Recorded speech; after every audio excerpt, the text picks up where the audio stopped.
Pala guys yung ating 12 volts na bulb. So 20 watts pala ito guys.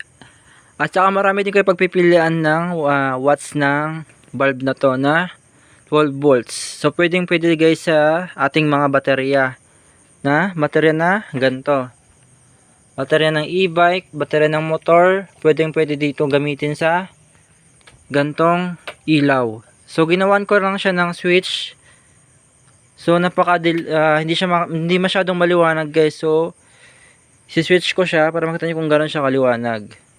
So yun, 'di ba guys? Super liwanag. So ang lakas talaga na ito guys.